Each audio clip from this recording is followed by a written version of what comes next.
The bird stays in the picture. There was a movie with Robert Evans. He was the guy that gave us all these great Paramount pictures when he was the head of the studio. The Godfather, Love Story, back then, back in the days, you know. And they wrote a story about him, a documentary. It was called, what is it? The guy, the boy stays in the picture or something like that. Well, the bird stays in the picture if she wants to be in the picture.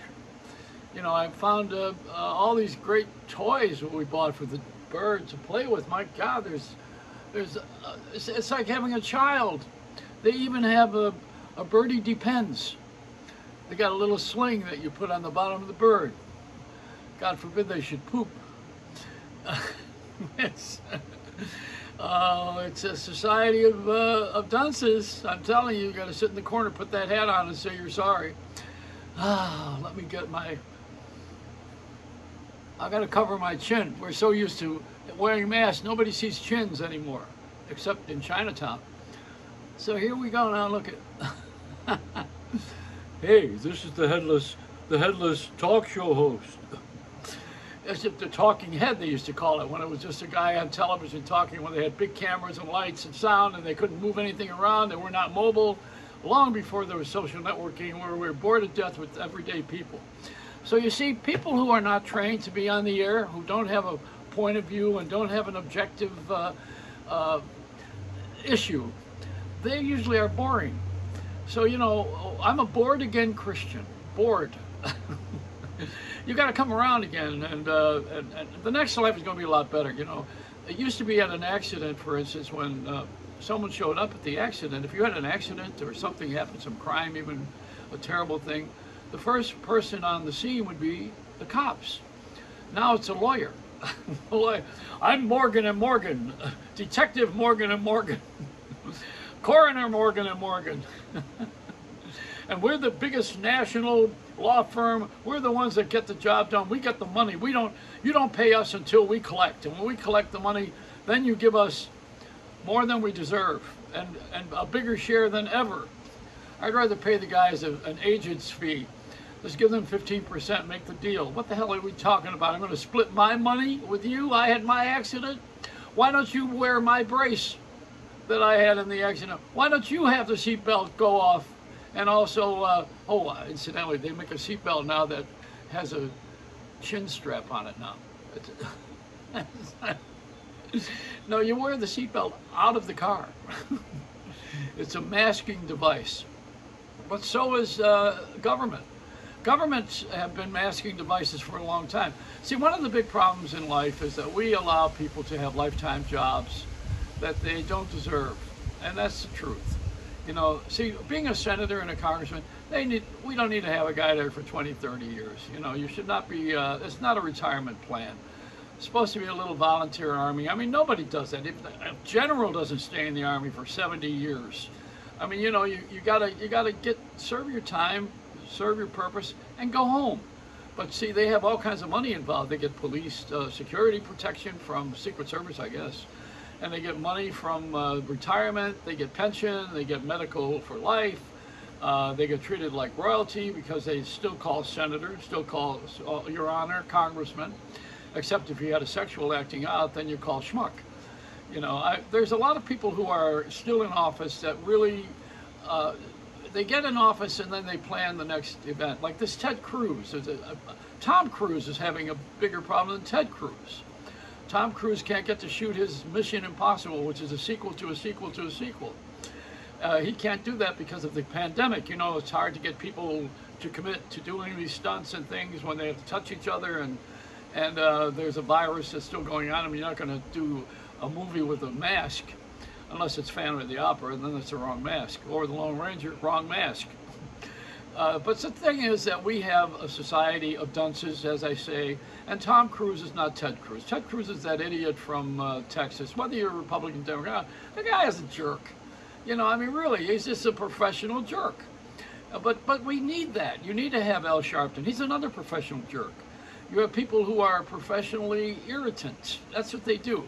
See, to make a pearl, and I've been to Tahiti, and I watched this process, and I'm going to tell you, to make a pearl, The oyster has to have sand in it to aggravate the little piece of meat that's in there.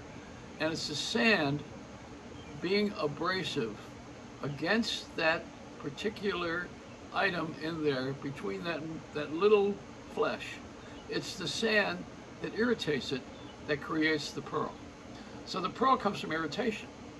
And we live in a society where we are looking for pearls, and I'm looking for butterflies, which is a cocoon. You know, you're in the cocoon, and you can't push the butterfly out before it's done, otherwise it dies. And after it gets out of the cocoon, then it flies freely, and it's beautiful for as long as it lives, you know.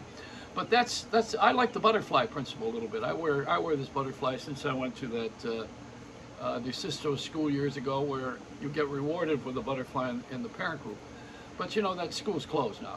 The founder died, and so did the idea, because the government wants money.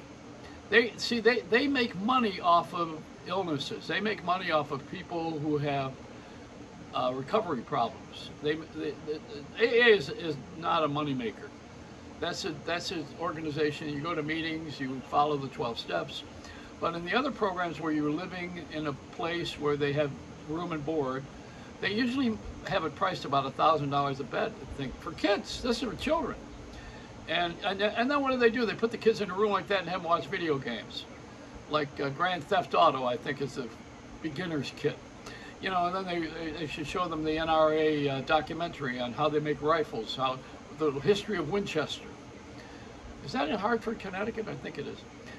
So, you know, I think so much of our society is based on foolishness of the family, not paying attention to what the messages are.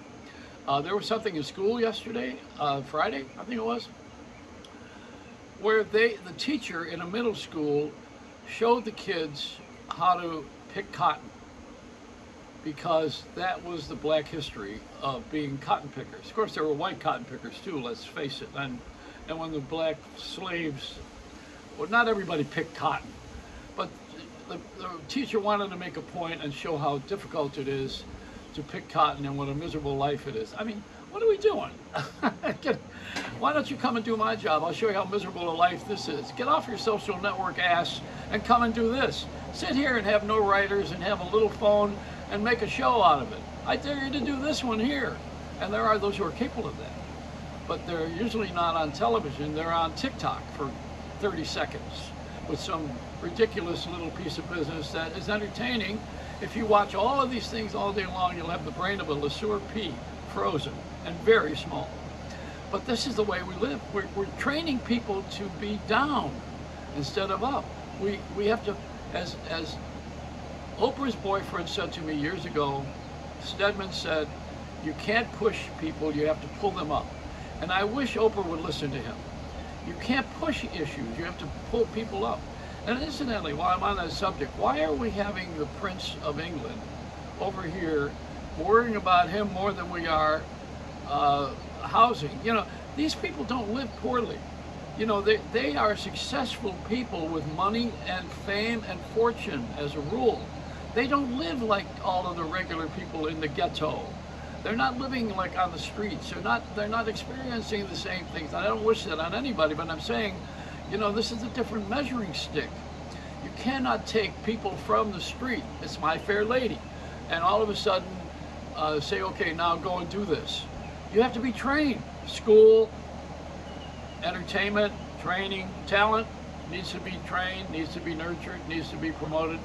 And even LeBron James, a great basketball player from Miami Heat, then he went to Hollywood and he went very Hollywood. Decided to go be in the movies and be a movie star and hang around with everybody who's got the big names and the LA Lakers, because it's the movie capital of the world. And so what does he do? He lost his footing in the game the other day. So now everybody's down on him. One loss will do it. Well, that's the way I feel about my marriage. You know, one divorce will do it, you know. One sexual charge and you're done. Then all the other girls come out of the woodwork, or the men, depending on who you are, or men and women, depending on what you are. So it's a society of dunces. Back to that. The confederacy of the dunces. That's what I'm celebrating. I'm the guy who fights the dunces. instead of going along with the gag. I should sit here and laugh at all of this crap and make money off of it. I can sit here, I know how to make money off of things that are wrong. I know how to be a lawyer. Just take on a case and say, yeah, you're right. And boy, let's go after that. This is wrong. My daughter was arrested years ago when she was 20 years old. She was in college. She didn't pay a bill of a gynecologist. And the guy in Brooksville, Florida had her arrested. The gynecologist owed her $500. She had already paid it, but it didn't register in time over the weekend. And the cops came, they handcuffed her in her pajamas, would not let her dress up. Walking barefoot, they took her down to the police station, and then she proved that she had paid the bill. They looked it up, they researched it, and would not allow her to make a phone call to get a ride home. In those days, we didn't have cell phones. And they would not even let her use the phone. She had to walk 2 miles barefoot to get to a payphone to call to get a ride home. Now, enter a lawyer. That's where you need a lawyer, because that's something that's really way off. And when things are way off for any color, green people have the same problem. People who ate too much at Taco Bell, those are the green people. And I'll tell you something, boy. I had Mother Teresa on the show years ago, and she was so short, she couldn't reach the guest mic. So I told her she needed to go to McDonald's at the drive-through window and practice on the microphone. She should take a job for a little bit. See what it's like to serve the people, the wonderful public. Oh, I can't wait to serve you. How may I serve you? And how will you pay for this? That's it. This is America. Welcome to the freedom of speech. I hope you're watching this, and I hope you're passing it on. See, people pass over me like a Jewish holiday or holy day because they don't want to hear the truth. You know you don't, because it's not as entertaining as this big bunch of lies. You know, and you want to watch Ted Cruz. You want to see how he's going to get out of that thing he did, or whatever it is, whatever they say. Now they want to find fault with Dr. Falsey. And on the other thing is that January 6th thing, they're justifying that happening as being part of the democracy. What the hell am I smoking? My daughter was growing medical marijuana before it was medical. You know, I should have stayed on the plan. It's a Reynolds wrap.